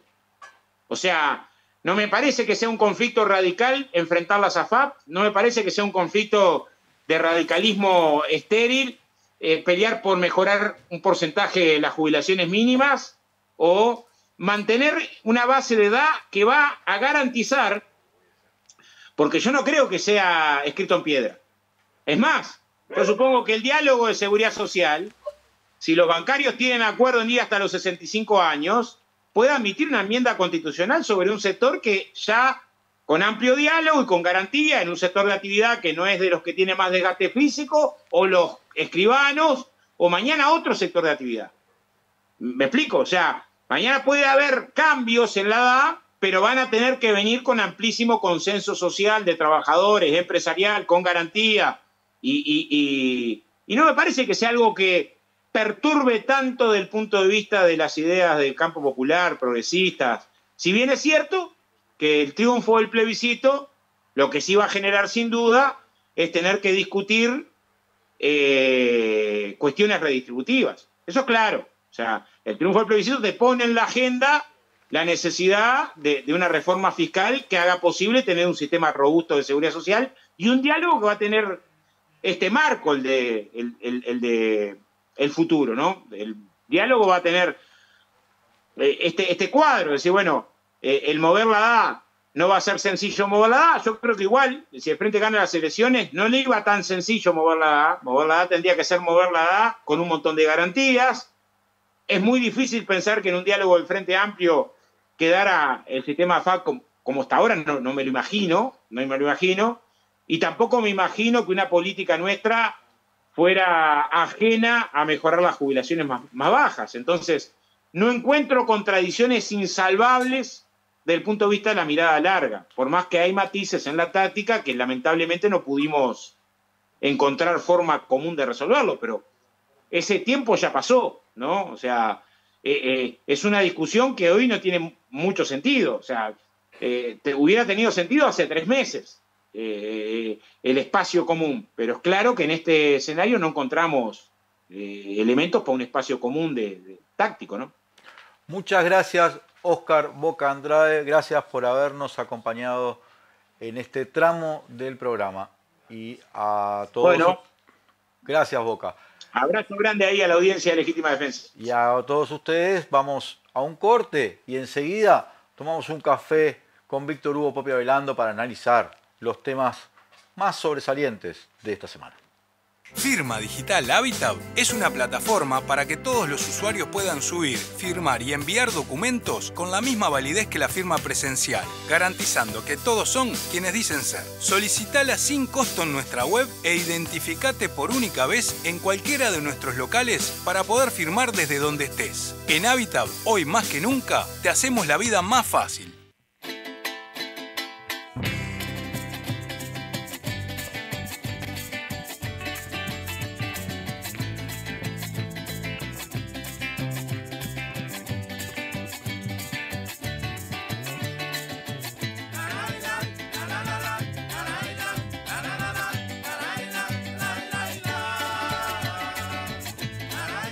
Somos la voz de un pueblo que ríe y canta.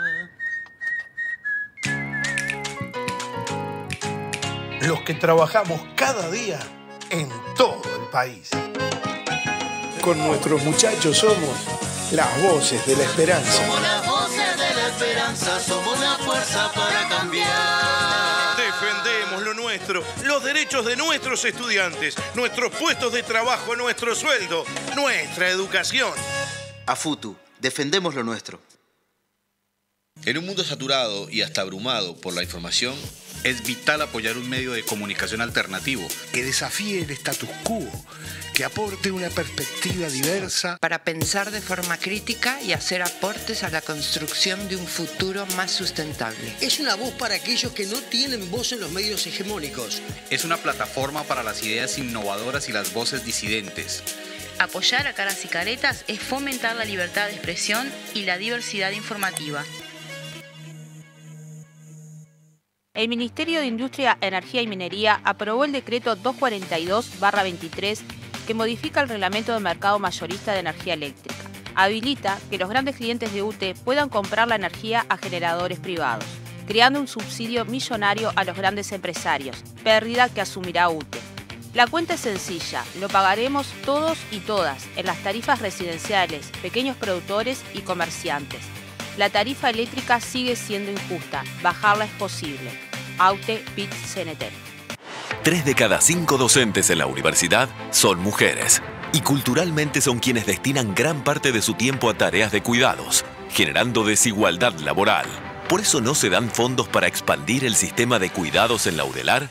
Parece normal no tener apoyo para tareas de cuidado, pero no lo es. Por eso luchamos, para expandir los espacios de cuidados en la UDELAR. Es un mensaje de ADUR. No nos da lo mismo. Obra, cosa perdurable que resulta de la aplicación del trabajo, del conocimiento humano, a un material o a un conjunto de ideas. Hay sueños que están en el aire y nuestro trabajo es bajarlos a tierra, transformarlos en realidad. Por eso cada vez que ves este símbolo, estás viendo obra. Obra es todo lo que hacemos y seguiremos haciendo para mejorar el lugar donde vivimos. Obra es avance, infraestructura y futuro. Obra es esfuerzo, trabajo y resultado, que a su vez es obra del compromiso que tenemos con Canelones. Porque para vos es importante cómo una obra te cambia la vida todos los días. Obra Canelones. Obras para nuestra gente.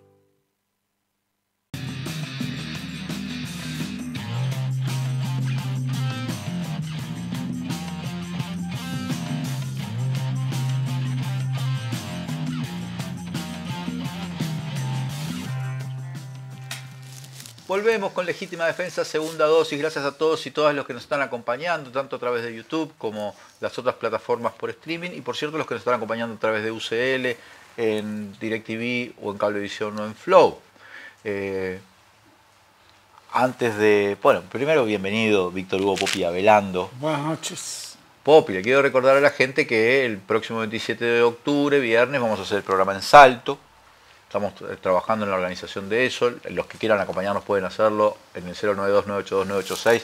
Está abierta la inscripción para una excursión, una mini, no mini excursión, el fin de semana, que incluye salto y termas, y bueno, una opción bastante bonita. Viernes, sábado y domingo. Y el domingo estaríamos ya retornando para que la gente que tiene que reintegrarse el lunes a sus actividades pueda hacerlo. Estoy muy entusiasmado con ese programa, que va a ser la primera vez que lo hagamos en vivo, en público, en el interior.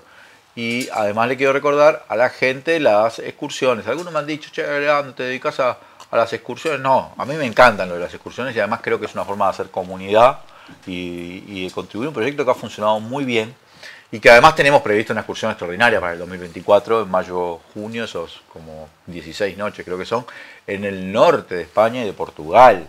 La gente está mucha gente interesada, mucha gente llamando, pero yo los invito, los entusiasmo a que se animen a consultar al 092-982-986 o a SIUR directamente la forma de integrarse a esta excursión, los planes de financiamiento, todo ese tipo de cosas. Insisto, y lo voy a seguir recordando programa a programa para que nadie de los que tenga ganas y pueda, porque claramente estas excursiones tienen un costo y no todo el mundo puede afrontarlo, pero los que puedan hacerlo, será un gusto poder viajar y conocer con gente de nuestra comunidad tan extensa e intensa. Bueno, Popi, nos metemos en los temas sobresalientes de esta semana, donde lamentablemente queda confirmado que este gobierno no nos permite muchas veces hablar de lo que uno dice es la política, y nos obliga a hablar de cosas que es, no sé, la parapolítica, la política, lo penal prácticamente, ¿no? Porque está muy atravesado por la sospecha. Sí, totalmente. No podemos hablar de economía, no podemos hablar de política, tenemos que hablar de corrupción o delitos. Y no es la primera vez, todo el tiempo es así. Sí. Yo no sé para qué los habrá reunido el viernes el presidente Manchorena a todos los legisladores, ¿no? ¿Cómo ordena a la tropa? Porque esto le ha provocado problemas adentro también, ¿no? Y sí. Pero ¿y cómo no va a provocar problemas adentro? Porque además, primero porque la interna blanca no es una interna homogénea. Tiene precandidatos lanzados, como Laura Raffo, especialmente apoyado por Por Penades. Por Penades y por Luis Alberto Heber, y por la 71.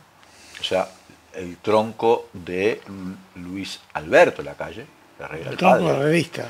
El tronco herrerista. Tiene a Álvaro Delgado, que es el caballo del comisario, digamos, es el delfín de Luis Lacalle Pou, sí. y todo su sector Aire Fresco, todos. Y también tiene otros que se están lanzando por el wilsonismo, Gandini, en fin, que tienen aspiraciones. Y todos estos sectores, primero se miran con recelo, y segundo, no tienen las mismas posiciones con respecto a lo que está pasando. Lo que contaba ahora Andrade es muy claro. Solo Blas habló en el Senado para defender a Heber. Sí. Y la propia Beatriz Argimón, que además está haciendo un acuerdo con Sartori. Es raro eso también, ¿no? Bueno, pero en todos estos grupos hay escándalos. En el grupo de Lacalle, indudablemente, además de lo que involucra Astesiano, Albizu, sí. Bueno, eso es todo del grupo Aire Fresco, todos, ¿no? Ahora, a mí hay una cosa que me llamó la atención de Lacalle, ¿no? Sobre el tema de Penades. Todos salieron a criticarlo muy duramente, ¿no? Pero Lacalle dijo que no tiene sentencia todavía. Está especulando con que es inocente, ¿no? No tiene sentencia, es cierto, pero para que vos seas formalizado con 22 delitos de imputación y además con prisión preventiva, es obvio que la cantidad de pruebas que hay es muy abundante, además de la declaración anticipada de los denunciantes. Sí, además el propio hecho de que apareciera esto que denunció la fiscal, que es esa operación de inteligencia para amedrentar a las víctimas, ¿no? Y además lo que señala... falsear, ¿cómo es que dice? Falsear el... Fraude procesal. Fraude, ¿no? Procesal. Y además que cuando surge el caso, en marzo, y se vota el desafuero, el Partido Nacional suspendió a Penades, pero no aceptó destituirlo. Y ahora tuvieron la iniciativa de destituirlo por incapacidad moral. O sea, que aunque no haya sentencia, lo dieron por sentenciado. Claro. Porque si no, no lo destituyen. Esperan. Por eso no entiendo esa como... Le dejó prendida una velita a Penades, ¿no? Porque todo el resto del Partido Nacional. Pero además hay otra cosa que me parece que va más allá de todo esto. ¿Es posible que alguien no supiera todo esto? Dentro de filas, ¿no? Seguramente hay muchos que no sabían, pero lo que no es posible es que nadie supiera. Además de las grabaciones, por ejemplo, de Santiago Borsari, surge que hay muchos que sabían. Pues Santiago Borsari es uno, pero... Sí. Todos esos que él tocó en la Corte Electoral, ¿qué estaba haciendo? Sí, pero además fíjate vos que la defensa esa, ¿qué fue lo que dijo Lacalle? Que si me miró los ojos, o si me mira los ojos, dijo, ¿no? Y es un amigo. Pues ya tenía antecedentes, ¿no? Tenía un antecedente en Maldonado en 2012, ¿no? En 2014 no fue aquel policía que... Sí. Pero además era Vox Populi. Sí. Popi. Pero además no puede ser siempre así. Tener a Astesiano en el piso 4 después que tenía 32 anotaciones y estuvo hasta preso, lo habíamos publicado en la tapa de Caras y Caretas, ¿te acordás que él decía que él no lo sabía? Y después se supo que hasta el propio Larrañaga le había advertido. Y el desaparecido director de inteligencia estratégica, Garcé. Garcé también le había advertido. No puede no saber. Cuando le preguntan ahora, porque esta semana también formalizaron a Marcelo Acuña, gerente de Vertical Sky por el espionaje a Charles Carrera de Mario Vergara, dice, la respuesta de Lacalle es, son privados que piden información. No sé en qué me debería sentir aludido, dice. Como si eso no hubiese sido... Y además que hay audios, chat, que lo mencionan a él. Sí. Como que hubiese tenido reuniones con Paniza, como que hubiese... No puede ser esto, Popi. Yo creo que hay tengo una opinión que es la siguiente. Yo creo que hay que se manifiesta incluso en esto, que pasó con la fiscal y el espionaje ese, dentro del fraude procesal. Creo que hay una vigilancia permanente de sectores de la oposición, de sindical, política, social, y que hay carpetas, y lo que le pidieron a Astesiano es que accediera a esas carpetas, porque ese trabajo, yo te lo decía la vez pasada, no es un espionaje de 2 semanas, traer una grabación de 10 años atrás, ¿no? Es imposible, como pasó con Charles Carrera. Entonces acá hay, lo que me parece perverso es que el gobierno que ha tenido contacto con esos aparatos que investigan, no denuncie y no proceda con eso, ¿no? Porque eso es lo más problemático, que en democracia sigue habiendo espionaje. Y no por acuña, sino que la hay o por inercia o por intereses, pero la hay. El problema es cómo controlas eso. Yo creo que además, yo lo decía la vez pasada, acá el problema es que cuando el Frente Amplio llega al gobierno, pero no al poder. Y la ligación de los partidos tradicionales con el poder es mucho mayor que la del Frente Amplio. Es una ligación de clase y de intereses que manejan policía, ejército, manejan todo. Entonces si tienen voluntad democrática, tendrían la capacidad de incidir sobre esas cosas y eliminarlas. Ahora, Popi, ¿qué costo tiene para el presidente de la República seguir haciendo negacionismo, digamos? Seguir haciéndose el que yo que tengo que ver.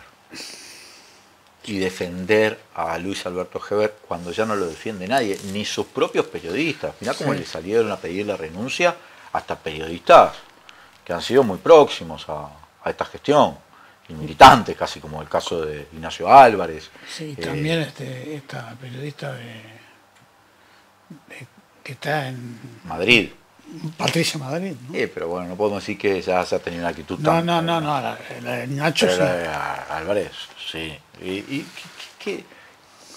qué te parece a vos? ¿Qué costo tiene para él? Yo no sé qué estudio habrán hecho sobre eso. Yo creo que, primero, tiene una cuestión que es fidelidad, ¿no? Fidelidad de intereses y de clase. Hay que pensar cómo se llega a esto y quiénes son los que empujan para que él pueda ser presidente y para que el partido pueda estar al frente de esto, ¿no? Hay que ver las lealtades que hay en ese plano. Pero fíjate que ahora se maneja con mucha impunidad, porque la vez pasada empezó a hablar de la gente que se atendía en el hospital policial, ¿no? Y se olvidó que el padre se operó en el hospital policial, ¿no? Entonces, y eso se sabe. Me parece que hay una cuestión yo te diría de lealtades, no sé con quién, pero hay lealtades muy fuertes que te obligan a esto. Y segundo, yo escuchaba ayer no, el jueves creo que fue, el jueves sí, a Botinelli en M24, y él decía que el punto más bajo de aprobación de la calle estuvo cuando se aprobó la reforma jubilatoria. Y que por ahora estas cosas son como bombas de profundidad, ¿viste? Aquellas que usaban contra los submarinos, que no explotan en la superficie, explotan abajo del agua. Y que esto se va a ver en meses, todo este lío que hay ahora, ¿no? En cambio, en la reforma jubilatoria se ve de inmediato el efecto porque te suben la edad, todas esas cosas que te bajan la tasa de reemplazo. Entonces, tiene un efecto muy inmediato para la gente lo percibe de esa manera. Ahora, ¿cómo percibe esto? Porque el otro riesgo de que todo esto lleve a que la gente piense, si no se trabaja bien, por eso importa lo que haga la oposición, a que la gente piense que son todos iguales, ¿no? Que todos acomodan gente en la comisión de Salto Grande, que todos hacen esto. Que todos pero nunca se vio una cosa, o sea, hace muchos años. No, ya sé que no. Esto es una dimensión. Pero el problema es cómo se maneja, ¿viste? Porque acá el problema es no solo el dato, como dice a veces el presidente, sino el relato que hay atrás de estas cosas. O, yo tengo un ejemplo muy claro, que no tiene mucho que ver, que cómo es la posverdad. Yo me acuerdo cuando se estaba construyendo el corredor Garzón, Uno de los argumentos es que decían que en los ómnibus interdepartamentales, los suburbanos, al abrir la puerta tocaban el techo de los refugios. Y en realidad era falso, porque ningún ómnibus abre hacia arriba, abre hacia el costado las puertas, ¿no? Pero entonces se había creado esa idea de que no servía el corredor porque las puertas tocaban en los techos. Y la gente repetía eso, ¿no? Y acá es lo mismo. Si se van generando cosas que el riesgo es que esto se naturalice. Ahora, para ir a otros temas que también sucedieron en la semana, ¿sí? Y otras propias conductas del gobierno. Fíjate lo que pasó con el director del IABA, ¿no? Suspendido. Acordate que le habían acusado de insubordinación. Sí. Y ahora desplazado. Hay inactividad, un abrazo al IABA. El director manifiesta, agradece a la comunidad el haberlo respaldado. Él, acordate que lo que no quería era entrar a saco ahí en el salón de los estudiantes. Y en el momento en que está haciendo esa actividad, cortan la luz del IABA. Me llama la atención. Estamos hablando de un gobierno que está sospechado de una cantidad de casos de corrupción grave. Sí. Que toma una medida brutal contra un docente como un director, fíjate lo que debe ser en el legajo de un director, que lo suspendan por insubordinación, lo traslada, y cuando la comunidad, que es la que le está reconociendo, comunidad, estudiantes, docentes, le está manifestando su respaldo, hasta cortan la luz del IABA. Sí, son muy severos con el otro, muy poco severos consigo mismo, independientemente del motivo por el cual... Yo escuchaba a Andrade que decía que que afectaba a la democracia y la institucionalidad. Pero la democracia no solo se afecta por estas cosas y por lo que él hablaba de otros aspectos, pero también por esta persecución permanente a todo lo que es organización social o disidencia, ¿no? Porque si vos ves la actitud con los docentes, con las ATD, entonces ese es un problema, que se va generando una suerte de autoritarismo que va permeando la acción gubernamental, ¿no? Es muy autoritario el gobierno. Es muy autoritario. Ese despliegue de la policía en el Zorrilla, ¿no? Fue impactante, ¿no? Estuve ahí, se lo conté. Sí, sí. Impactante. Los chipilines que eran todos adolescentes. Parecía que estuviesen cazando un narco. Y a la vez sabemos que los narcos en el Uruguay se están fugando. Y a veces con complicidad del Estado, como cuando le dan el pasaporte para que se fugue Marcet. Y no ha tenido consecuencias eso. Todavía no ha tenido consecuencias. Ahora hay una actuación, yo diría lenta, pero con otra firmeza, por lo menos de que no está la fiscal Fossati, que ya está dedicada a la política, ¿no? Tanto en el caso Astesiano, como la actuación de la fiscal Lione en el caso Penades, que va avanzando. Porque quiero decirte, hacer notar algo. ¿Cómo se llama la del caso de espionaje? Sabrina Flores. Sí. Quiero hacerte notar algo, Popi.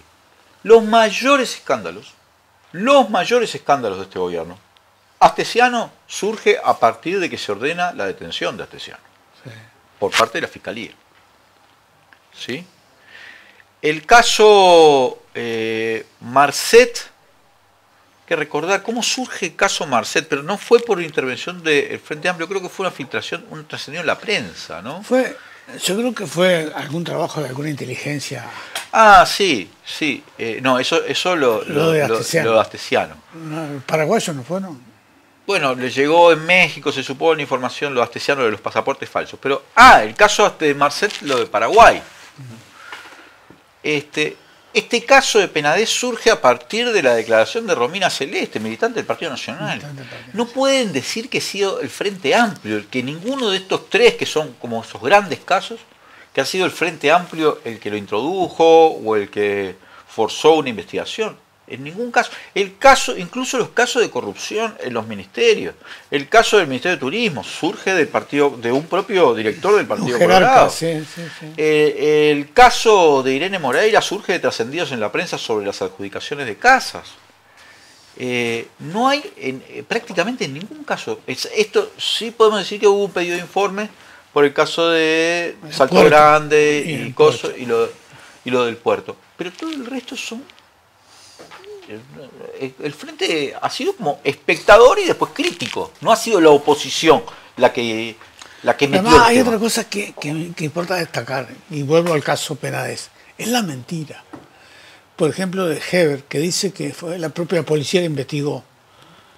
Cuando fue la fiscalía que pidió la investigación, y se la pidió Interpol, no fue Asuntos Internos de la policía, que tendría que haber sido la que investigó ese fraude procesal, ¿no?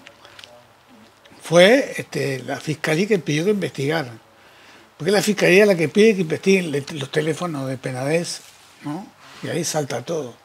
No es como las películas, ¿viste? Asuntos Internos, ¿viste? Las películas de la serie. Pero ¿cómo va a ser Asuntos Internos si este hombre que está procesado ahora, formalizado ahora, tiene el INR y todos esos tienen que ver? Tarroco, sí. Sí. Pero además desmiente la fiscal al presidente y al ministro, que quisieron jactarse de que había sido la policía la que había descubierto esto. Es impactante, Popi. Sí. Es impactante, ¿no? Y esos son los temas que tenemos que discutir semana a semana, Popi. No podemos discutir de los grandes temas. De los grandes temas de la política, que podríamos estar en este momento discutiendo. Es un gran discutiendo. tema también, pero está toda la situación de la política, las elecciones, la economía que viene complicada, ¿no? 18% de caída de las exportaciones, por ejemplo. Sí, y que además se prevé un crecimiento bajo. No podemos hablar del cumplimiento de la regla fiscal, no podemos hablar de una cantidad de cosas, ¿no? Aunque ahora el dólar, viste, empezó a subir, ¿no? De a poquito. A mí me impresiona que es muy poco lo que podemos hablar de ideas, de política, y la verdad que cuando hemos hablado también mucho, por cierto, de las medidas han sido siempre para favorecer a los mayagüeros. Pero este otro costado, porque, quiero decir, podía ser un gobierno de derecha, y no ser un gobierno de derecha atravesado por la corrupción y todo, ¿no? Esto es como otra categoría, ¿no? Claro, que me parece que creo que la gente tiene que pensar en sí, esto. pero me parece que es una cosa que acompaña a los gobiernos de derecha, este tipo de cosas. O pensando más en Macri y cómo se fue la plata que le pidió el fondo, ¿no? Pensar en Bolsonaro. Pensar en cuántos países la derecha tiene este problema. El problema del PP en España, por ejemplo. Y bueno, si es un problema que es intrínseco a la derecha, hay que hacer pedagogía sobre ese tema. Claro. Bueno, Popi, nos hemos quedado sin tiempo. Bueno. Como todos los domingos nos va rapidito el café. Gracias, Popi. Gracias a vos. Y gracias a todos y todas los que nos han acompañado. Soy Leandro Grille y esto fue Legítima Defensa, segunda dosis.